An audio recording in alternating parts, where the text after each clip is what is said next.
Afasi gorsuu fedhu obsa jiruuf jireenya baraa fi murtuttee iyyuu gad jedhanii dabarsu jedha mammaaksi keenya. Ayyee gad jedhanii dabarsuun gaariidha xiqqaatu haa guddatu. Garuu hanga yoomiitti kan jedhu mammaaksichi hin dubbatu. Kan hubattan jiraannaan natti maa kaayyajamaa baraa murtuttee jalaa hanga yoom gad jedhama. Hanga namummaa baatee abdiidhaan ma seentutti.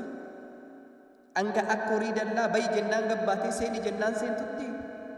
Hanga hunduu faallaa ta'ee bishaan gaara yaa'utti hanga abbaan arga dhufee sirratti fincaa'utti hanga offaa taatutti abdii fittee lapheerraa moo hanga duutee baddee godaantutti dacheerraa ol jettee ija jabaattee yoon dubbanne dhugaa kee otuuti dheebuun duutuu ormi dhuga burqaa kee yeroon inuma deema barri inuma darba garuu mata ol qabatanii jiraachuu kan abbaa yoo ati murteeffanne yoo muranne garaa kee yoo hin ciranne karaa kee barri